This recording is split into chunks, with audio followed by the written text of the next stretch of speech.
So I recently learned that a simile that is often used by the great ajahns or teachers from Thailand is that of planting a seed.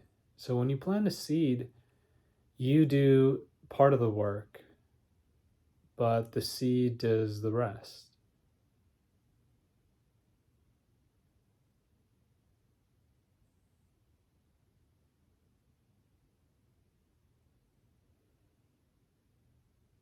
And one of my teachers, Willa Reed, would talk about the process of enlightenment, the process of waking up or awakening, as a organic process. And sometimes these concepts can seem contradictory, but there's there's a room for that here. So in a way where we are learning how to put forth effort and energy into our spiritual practice, into cultivating the heart. We're putting forth a lot of energy actually in developing qualities of the heart that feel helpful, skillful, that lead away from suffering and towards freedom. But at the same time, there's also an unfolding, a process that is taking place that it's not sort of like a one-to-one relationship with the level of effort that we put in, right? The seed does a lot of the work. And as Ajahn Chah would say, you don't get angry at a tree for not growing fast enough.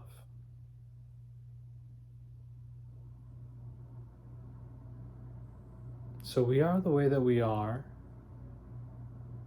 and there's a lot of work to be done.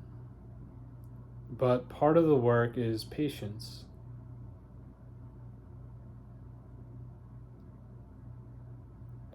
Part of it is learning how to be well when things don't go our way. So that's just sort of a starting thought today.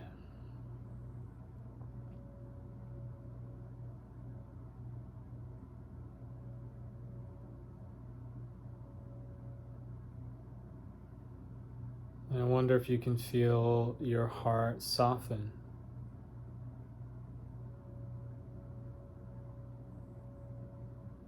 When you hear this, just remembering, yeah, that's right, I can't force my way to Nibbana.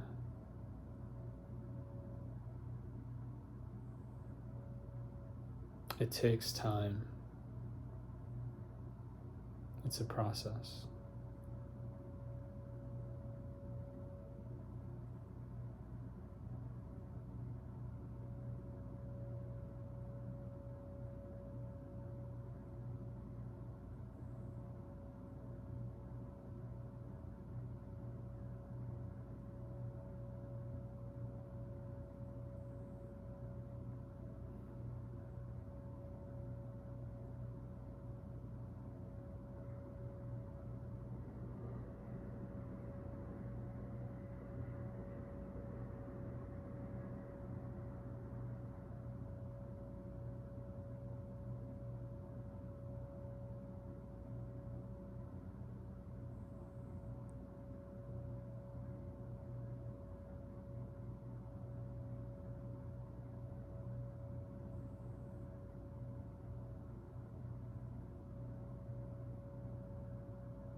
And another thought that's arising for me now is,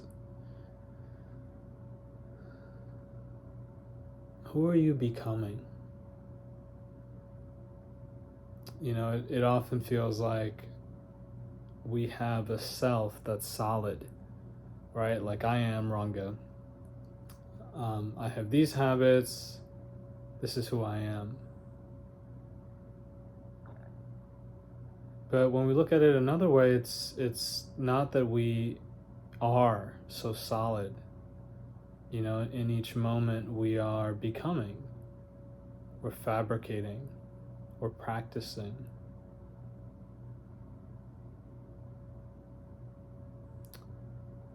And I find this time of year to be helpful in this regard. It's like, who do you want to become?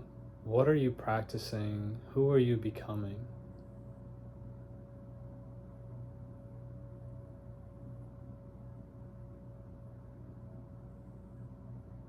And if there is someone that you want to be, some way that you want to feel, what are you waiting for?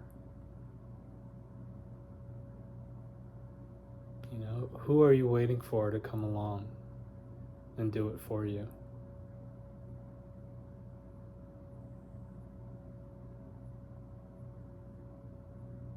As human beings, we are really capable of investing energy in different directions.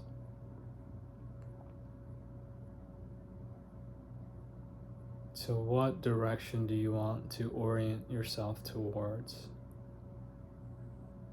What feels right?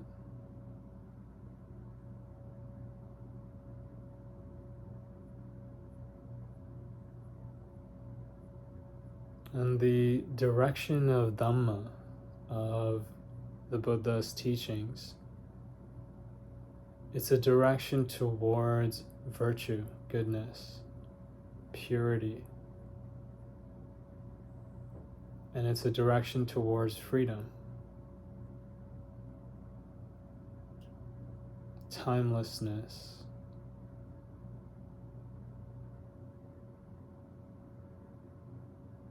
It's an invitation to a higher realm.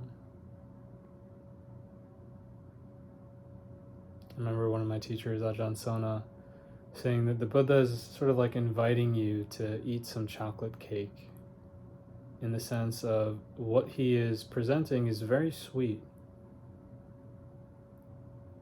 It's a direction of sweetness, deliciousness.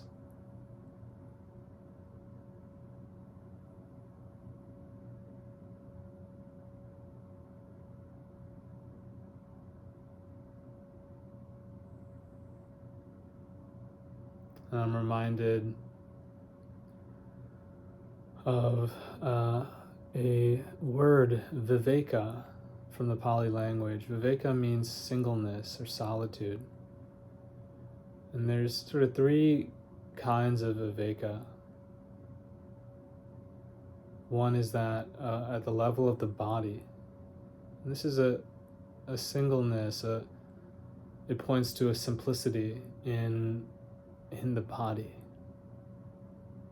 And just, when what I'm feeling right now, when I think of this, it's like a lightness, simplicity, solitude from physical burdens. I'm reminded of how the body feels when it's taken care of.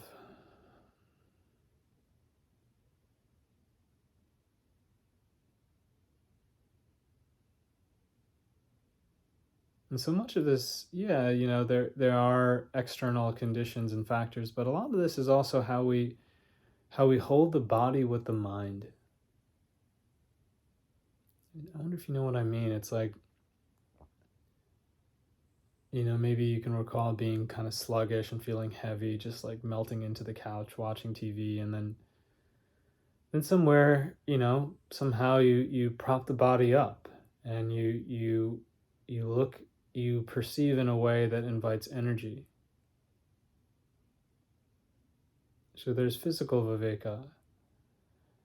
There's also viveka of the mind, second level. It's talked about as a singleness or solitude from the disturbances of the mind, from the 5 hindrances. A mind apart from the hindrances. It's sort of a synonym for samadhi. The first jhana, the first stage of samadhi, is said to come from seclusion. And it's these two sort of Vivekas that we're talking about with seclusion, in particular, seclusion from the 5 hindrances. And as a reminder, the first hindrance is desire. I like to think of it as a lacking, a sense of I need this, I want that, I don't have enough. The second hindrance is aversion, pushing away, anger, hatred, boredom, not liking this. The third hindrance is when the energy is dialed too low. It's stagnation, dullness, numbness, lethargy, sleepiness, and it goes to depression. The fourth hindrance is when the energy is dialed too high. It's worry, overthinking, nervousness, agitation, compulsion. You know that feeling when you're agitated, so you run to the next thing. And the fifth hindrance is doubt, paralysis, self-doubt, doubt in the teachings. It's the opposite of trust and confidence. The opposite of confidence. It's anxiety. So part of what we do when we sit to do formal meditation is we become really hypersensitive to these 5, and it's good to learn them. And I have some material online on the 5 hindrances, but it's really good to learn them and become sensitive to them. And in particular, to stop allowing the hindrances to push us here and there, to compel us. The hindrances come with stories. When the mind is invaded by a hindrance, which is almost all the time, for most people, it comes with a story. And, I was talking to my wife about this recently.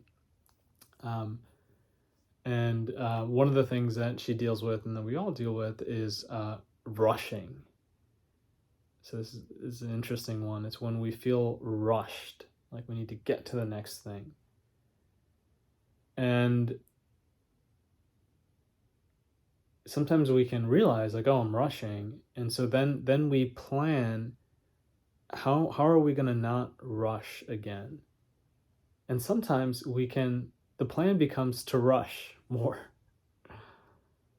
It's like, if we're used to rushing to get out the door for a meeting or an appointment, well, then we plan, okay, I'm gonna start a little bit earlier,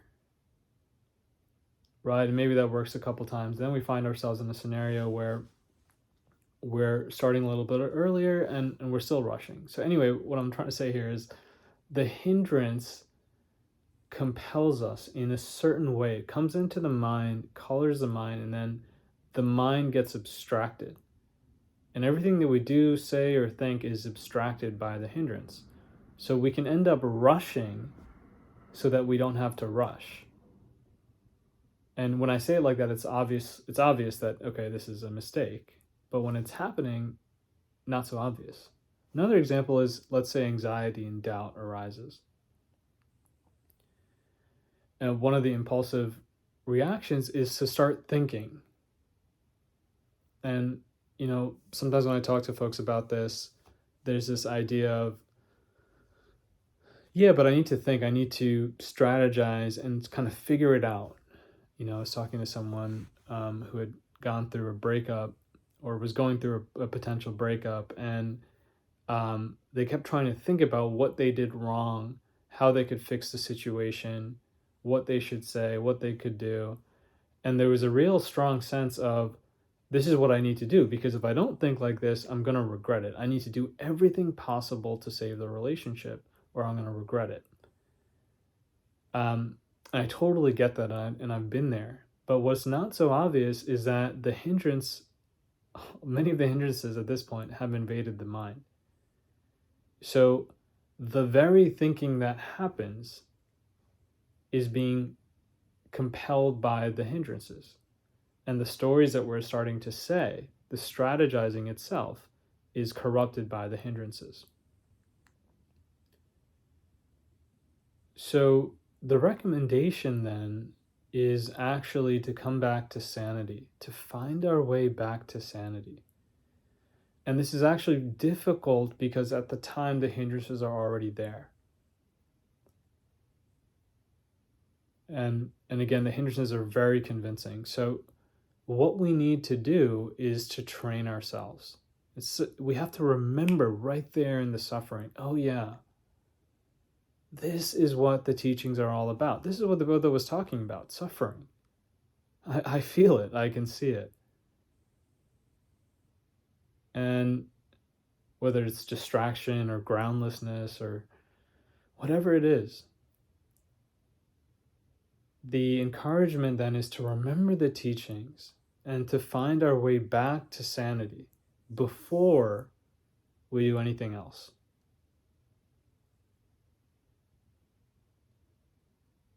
Because remember, if we act or think or speak with an impure mind, then suffering follows us as the cart follows the ox that pulls it. This is the Buddha simile. And conversely, if we act or speak or if we think with a pure mind, then happiness follows us, like our own shadow. So the emphasis of this teaching is to be sensitive and to master the quality of the heart, of the mind, the chitta. We take care of that. And we find that this ends up being the most practical, effective way of moving forward. Doesn't mean that we don't act. It means that when we act with a heart, a mind that is skilled, that is sane. So this is the second level of Viveka. The third level is a deeper level.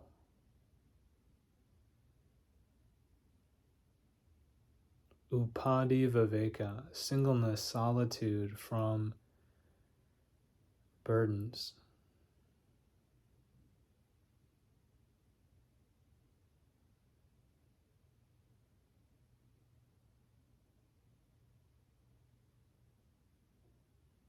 And this, I feel, is a sort of synonym with Nibbana, enlightenment, freedom, awakening. And upadana, it's a word that's often translated as attachment.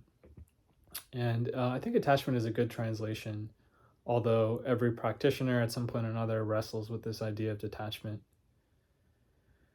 So I kind of favor this translation from Ajahn Buddhadasa. He talked about upadana as carrying heavy things. So when you put it that way, it's kind of more clear.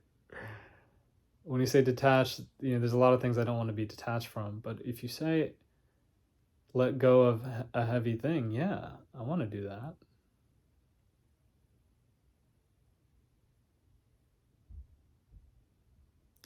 And it's interesting, in Taoist philosophy, there is a convergence here with Buddhism. I feel that Taoism is also really pointing to this idea of not carrying heavy things.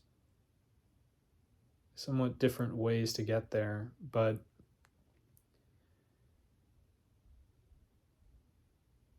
anyway, can you notice how when you pick something up with the mind, we often pick things up with a heaviness.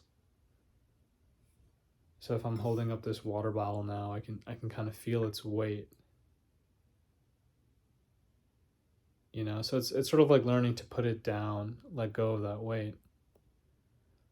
But I think there's also something to how we pick it up. So we can pick things up in a way that creates more tension than what is necessary. For me, when I say this, I think about brushing my teeth. And I remember, years ago, my gums were receding. and I talked to a dentist, and he was saying, yeah, maybe try holding your toothbrush with your fingertips, so it's a lighter hold. And what I came to realize through mindfulness practice is when I brush my teeth, there's a, like, I'm clenching the toothbrush, and I'm kind of doing it with a lot of weight, brushing my teeth with a lot of weight behind it, partially because I just want to be done with brushing my teeth. You see what I mean?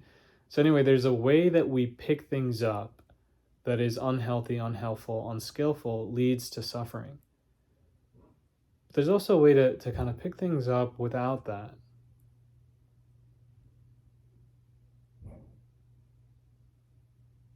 So we learn to become sensitive to how we're attending to things with the mind.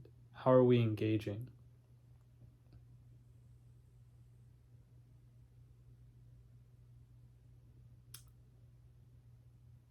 And one of the most kind of practical, helpful ways to approach this, because you might ask, okay, how do I do that?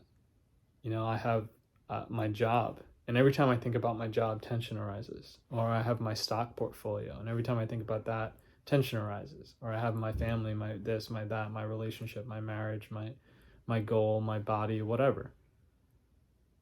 And it can seem that the thing itself, let's say the career itself has an inherent heaviness to it.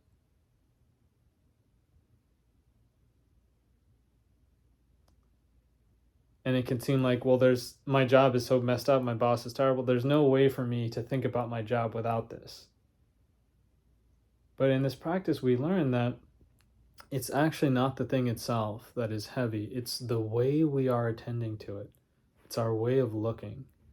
We are fabricating it to be heavy and burdensome. We're actually making it so.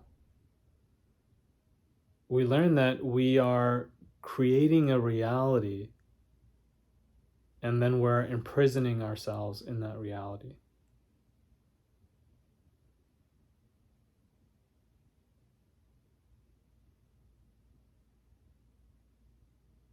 But anyway, this practical way of approaching this is really getting a taste for the coolness, what Ajahn Buddhadasa called the Nibbana Dhatu, the Nibbana element, and he would translate this as the cooling element. So it's getting a taste for the coolness, the freedom that we can feel when we let go, or when we don't hold things in a heavy way. And he points out that we have a natural instinct for this, that there's something in the heart that wants that freedom. And that freedom comes on its own. It's not that we're constantly under stress and duress, and that we're constantly burdening ourselves, and that we're constantly getting roasted by the defilements, by the hindrances. We get our reprieves, we get spaces in time, even if they're short, where there's a relative freedom. So my encouragement is to taste that, to really get a taste for it. It's like right now, if you spread your awareness throughout the whole body,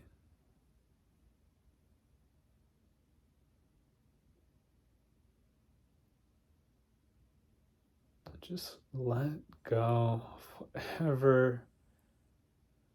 whatever it is that you feel that you need. Just see if you can let that go. You don't need to try too hard. Just get a sense of enjoyment, what it's like to enjoy the coolness of the moment, the freedom that's here right now. This moment is like this, and it cannot be anything else. It's the way that it is. So we can soften towards it, we can open. We can step out of time, we can stop creating a future in the mind. We can stop creating a past in the mind. We can just stop clinging to whatever degree that we can. And when we taste it, just you can ask yourself, is there anything that tastes better than this? And as you go in your practice, you'll find you're able to dip deeper into that cool water. When you look for it, you can see it. And then there comes these times where you dip even further in. You submerge, you get drenched.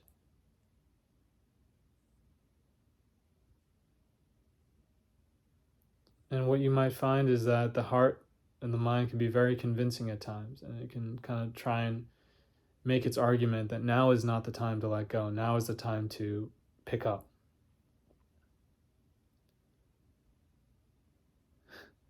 But if you keep practicing, what has been apparent to me is actually that's never really the case. And even when I need to pick something up, there's a way to pick it up without making it heavy.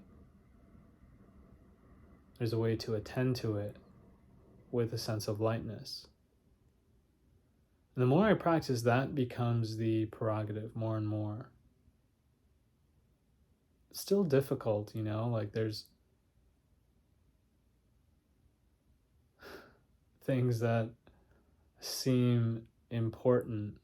It's coming to my mind. There's kind of a social thing I need to go to soon, and something that I don't want to deal with there. And there's a voice in my head that's saying, well, I need to kind of uphold my principles and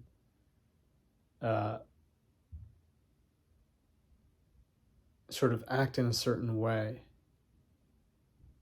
But then the voice of Dharma is just like, this is mind-made. Just let go.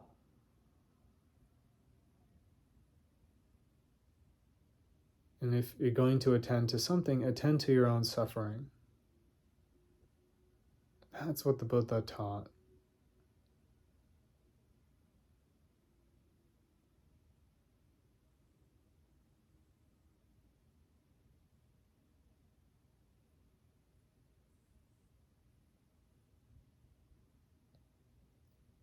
So we talked about these three kinds of Viveka.